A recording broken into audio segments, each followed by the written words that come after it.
Welcome to the Art of Pilates.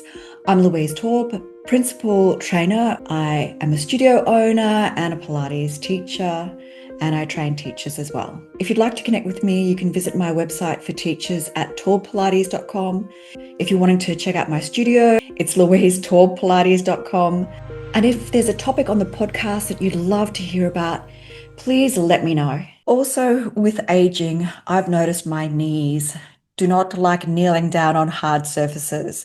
So whenever I'm doing anything like a knee stretch on the reformer, which I might do with a straight back rather than a rounded back, or even a little bit of extension through the spine, I'll use a very thick stability mat. So it's nice and soft under the knees, or a soft cushion, or a couple of layers of thick Pilates mats that are sort of chopped up to be at that right size for the carriage. So we'll use that under the knees so that there's not so much pressure on those knee joints.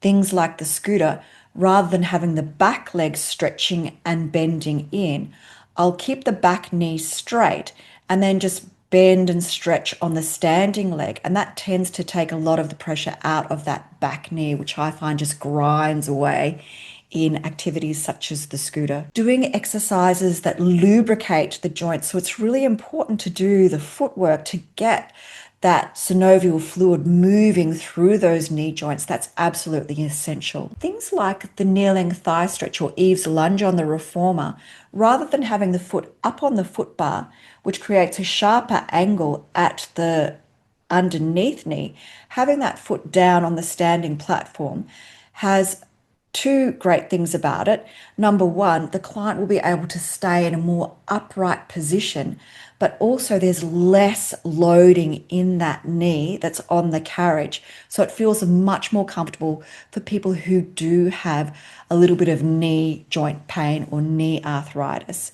We also want to focus on strengthening that vastus medialis oblique, that part of the quadricep which helps to track the knee. So you want to have the balance of those muscles on each side, that vastus medialis and vastus lateralis evenly working on both sides.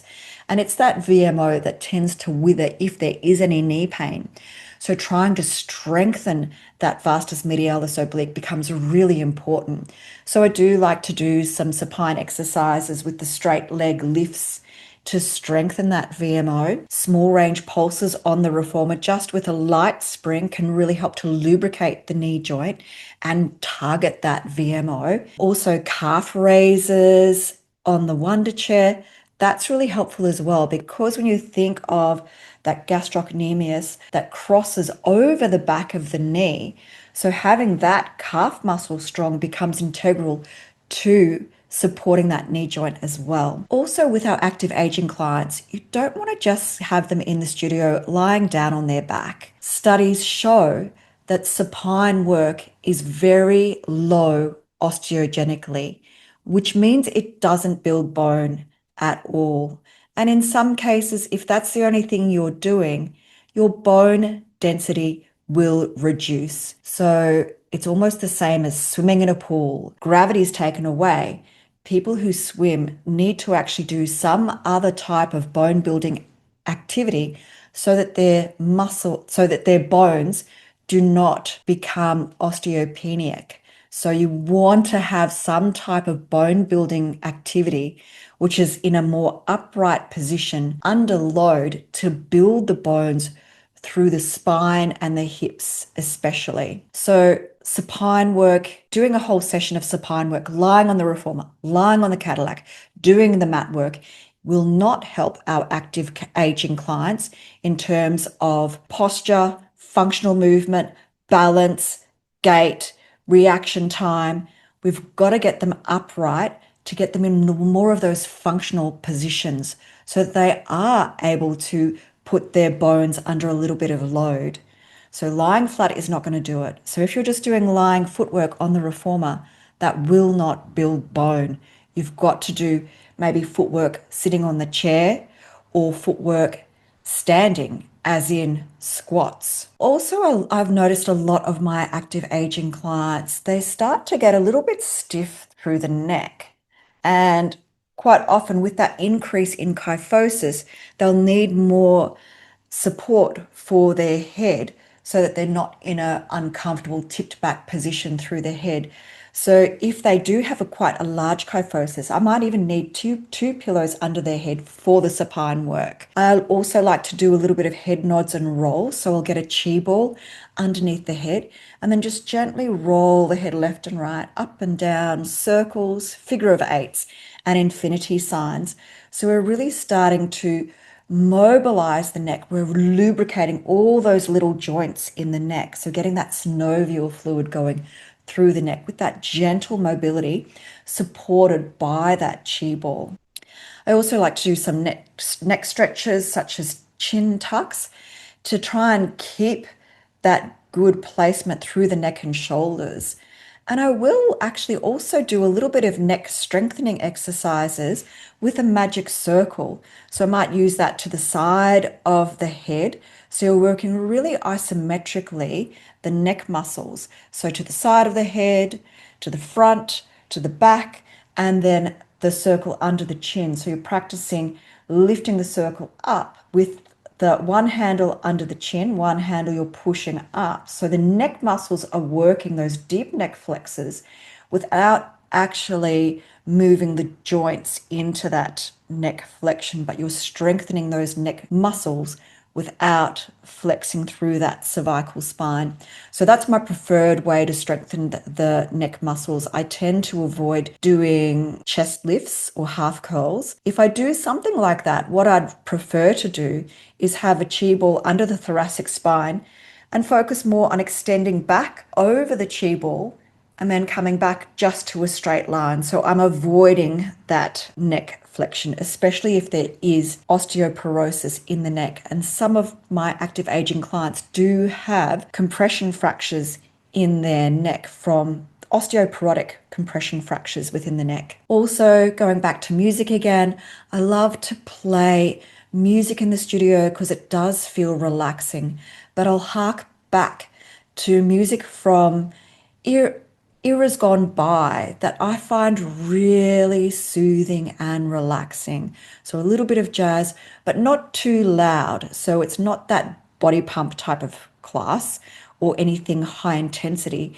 So something that's a bit more softer and soothing. So you can really kind of relax the nerves so you're not feeling anxious or worried, but getting into a more relaxed state of mind so that you can really let the muscles and movement flow. So another thing I really like to focus on is getting that smooth flowing movement. So in terms of the Pilates principles of flow or flowing movement, that becomes so important as we age. We want to age gracefully, and having that fluid movement becomes so important. So without that jerky quality, being able to control a spring up from the pedal on the chair. So everything becomes much smoother and more fluid so that we're getting all of the nerves to work in a way that becomes more graceful and controlled. So other things to think about with our active aging clients is hydration. When we age, we tend to not feel so thirsty. So it becomes more important to just remind your clients to have a glass of water, especially if it's a really hot day. I have fresh water in a jug that I have for my clients at the front. Actually, it's a carafe with some tumblers. So it looks like it could be a jar of whiskey or white whiskey, but no, it's just water, unfortunately. But it does look like it's out of a 1950s movie when everyone had the wine cabinets or the liquor cabinets and they'd wheel out this trolley full of all the alcohols. But mine is actually just plain water.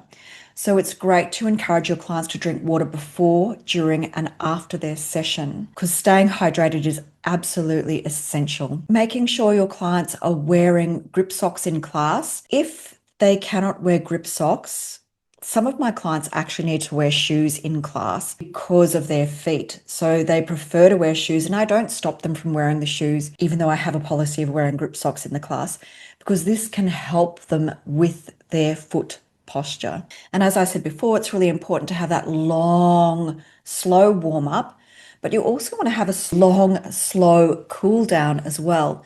So taking the time to really just stretch out those muscles. letting them really relax. So we're releasing that lactic acid that may have built up during the session and mobilizing the joints. It becomes so important just to mobilize and stretch in a long, slow cool down as well. One exercise that I like to do in an initial consultation with my active aging clients and also thereon after is dorsiflexion and plantar flexion to see how flexible their ankle joint is and also how stable their ankle joint is. So I will get them to do calf raises on the Wonder Chair or the Reformer to check their range of movement. So you want to have flexible but also stable ankle joints. So getting them to do calf raises, so on the step of the Wonder Chair so they can go down and up. And then also on the Reformer, like maybe a little bit of walking through the feet or calf raises there. Also that ankle stability. So I'll get them to either just stand on one leg and see if they can stand on one leg for 30 seconds, which harks back to the Berg balance scale. That's one of their tests, is if you can stand on one leg and how long you can stand on one leg for. Or even if I wanted to elevate that, have them practice the standing leg press on the Wonder Chair to see how their ankle stability is. And that then can become a goal in our sessions. So from that initial consultation with that exercise of ankle stability and mobility, then we can aim to improve that. So always coming back. So once you have your initial consultation, you can then do a reassessment to assess how they're going with those goals that were perhaps set up during that initial consultation. So other things that I like to do with my active aging clients is I will do the side overs on the ladder barrel in a supported position. So it's not such a big range of movement, but trying to really strengthen that quadratus lumborum. So sideways movement, but at a much smaller range. So we're really strengthening those muscles through that lower back. So getting that to be nice and strong. Doing some side leg work. So even doing side lying legs, lifting just the top leg will start to strengthen through the obliques as well. Another exercise that I'm starting to incorporate with my active aging clients is the hip hike on the Wonder Chair, where you're working with a moon box and then the pedal has maybe two heavy springs on one or two, and then have one, so you're side facing, one foot on the pedal, and just moving into that hip hike just to mobilize through the lumbar spine. Now, if someone has issues like a disc bulge, then maybe that's not the best movement to do through that lower back if there is lower back issues.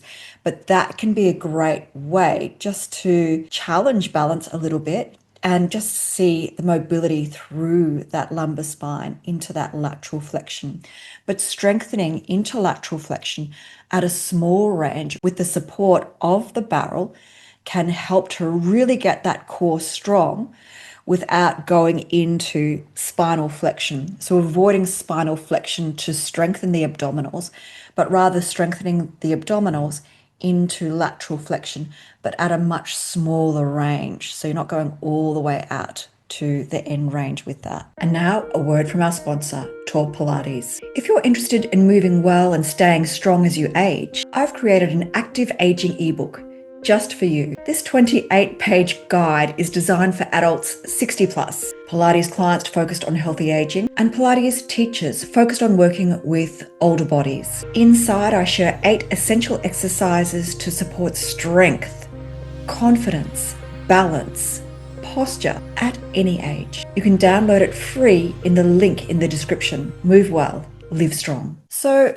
one thing that happens with aging is our glutes tend to disappear. They just sort of seem to just shrivel up and go away. So it's really important that we strengthen those glutes. We all want to have a lovely peach-shaped bottom. So working into hip extension becomes so important to get the gluteus maximus strong. So what I've been doing lately is just having the hands resting. So in a standing position, hands resting on the Cadillac, so in a long spine, or hands resting on the Wonder Chair, at the back of the Wonder Chair, keeping the back straight, and then taking the legs straight back into hip extension, or even standing in an upright position, holding onto the uprights on the Cadillac and taking one leg back into hip extension. So with standing, you want to make sure that the pelvis doesn't swing back. So you don't want the lower back to extend. You just want to work purely those hip extensors. So reaching that leg back without losing the abdominal. So you have to work the internal obliques to stop that spine from extending as that leg reaches back into that hip extension. So if you're in that position where your weight is resting on your hands on the Wonder Chair or on the Cadillac, so you're up a little bit higher, and then just reaching one leg back and then the other, or doing 10 sets on each side, that will really strengthen those glute muscles. And working into dorsiflexion at the same time will give more energy and length and strength through the back line of the leg. Doing bridges is really important for our active aging clients. I tend to stop doing the spinal flexion variation of the bridge, where you're really tucking the pelvis under and articulating bone by bone through the spine, because I tend to steer away from spinal flexion with my aging clients, especially if they do have osteopenia or osteoporosis. And I'll rather lift up in a plank, so a straight back bridge, really strengthening those glutes. To add to that, quite often I'll use a TheraBand tied around their knees so they get a little bit of that gluteus medius work as well as they're working into hip abduction. So working isometrically, either holding that shape or working eccentrically, lowering down slowly and then coming back up, and concentrically. So it's great to work in all those different positions with the bridging. Lifting the heels up can give more work to those hamstrings and also the calves if you're doing a bridge with the heels lifted or toes lifted in that dorsiflexion. That will really focus on those hamstrings even more. And also working with an unstable base underneath the feet can give the body a different awareness, a different proprioceptive experience. And this can be great for our active aging clients as well. I love doing stuff like this. Single leg bridging is great as well, because then if there's one side stronger than the other, you can really balance out the sides and try to get both sides of the glutes just as strong as the other. So that can happen as we age, that one side becomes stronger. Bridging is a great exercise to do during an initial consultation, as well as some side overs on the ladder barrel to just gauge what the strength and ability is with that lateral strength and the obliques and the quadratus lumborum. Another fantastic exercise to use during an initial consultation is balancing. So being able to stand on one leg. So I've kind of talked a little bit about this already in terms of the ankle joint, but also balance is something that can have so many different things that affect it. So some medications can affect the balance. Some deterioration of muscle strength can affect your balance as well. So you're more likely to take a fall if you don't have good strength through the leg muscles. You want to have great reaction time. So standing on one leg becomes absolutely essential. Also, I like to, besides just doing movements where you're testing the eyes out while you're standing on one leg, you can even do that while you're practicing a standing leg press. Have one finger up, take the finger into the nose and out, and then from one side to the other, doing that standing leg press, or even without the finger up, eyes moving, doing the standing leg press. Each press change where your gaze is. You can also then turn the head, which challenges that vestibular system again, because inside our head, the little mechanisms in our ears help us to balance as well. So if we're changing the position of our head or even tilting the head, that's going to change your balance ability. So it's great to incorporate some more of those more challenging balance exercises. So after that initial consultation where you're maybe incorporating some balance, then setting that up as a goal. So you're being able to stand on one leg for 30 seconds, being able to stand in tandem stance, being able to stand with the eyes closed for 10 seconds. All those become fantastic exercises to incorporate into your session with your active aging clients. So another thing that we should be doing with our active aging clients is making sure that the whole session is not lying flat. So I mentioned this before, you've got to get them up into different positions. So standing exercises, seated exercises, sit to stand exercises, maybe some prone exercises if they're comfortable lying on their tummy. If they are lying on their tummy, I'll use a pillow between the hip bones and the rib cage. So the pillow not under the pubic bone but under the hip bone, so it gives support for their rib cage and support through their lumbar spine, so they don't feel like they're getting that shearing work into the lumbar spine or that they're compressing their rib cage. Because there have been cases that I have heard of where people have actually fractured a rib who have had osteoporosis by lying on their tummy without that support of a pillow. So having that pillow there becomes important for prone work. Side lying work, so if they don't have any shoulder issues, it's great to do side lying work. Seated work, I like to, if I'm getting my clients to sit, I would make sure that their hips are not too flexed. So that means I might have them on the wonder chair, but I'll use a moon box on the wonder chair for the footwork so that they're able to sit up in a straight position. They're not hunched over because they can't get up into that high seated position. Or doing some of the arm work on the reformer, sitting on a box so that they're up and able to maintain good posture so that they're not tucked under, especially if those hamstrings are really tight. It's great to give exercises that actually challenge their coordination. So I know it feels easy sometimes not to give exercises that have coordination, but introducing just a little bit can really help with neuroplasticity. So things like, rather than just doing a single leg in the footwork, taking that into a bicycle and then taking that into a développé up and then down. So you're challenging that neuroplasticity. Getting people to learn new movement sequences becomes really important. So unless they have dementia, in which case you're going to be just giving them the same types of exercises and feeling like you're starting from the beginning each time you're with that client because they've forgotten what the exercise was. Each session, we need to incorporate balancing exercises. So whether that's standing in tandem stance, semi-tandem stance, standing on one leg, standing with the eyes closed, it's important to incorporate that. Even lying on a foam roller, that can challenge the balance a little, or standing on a wobble board or a Duradisc, all those things can challenge balance. Even a foam balance pad will challenge that balance as well. But you want to make sure you're working safely with your clients. So they might need to be standing at the end of the Cadillac so they can grab a hold of the uprights if they need to hold on to something during those balancing exercises. Strengthening the lower body is key. You want to have strong lower body so that you're at less risk of falling over. Strong calves, strong quads, strong hamstrings, strong glutes, strong glute medius, strong adductors, so that you're able to stay on your feet. Working the muscles of the feet as well becomes important too. Having that flexibility and mobility through the feet. So I do like to work with the foot corrector to slide out the feet and to strengthen the intrinsic muscles of the feet.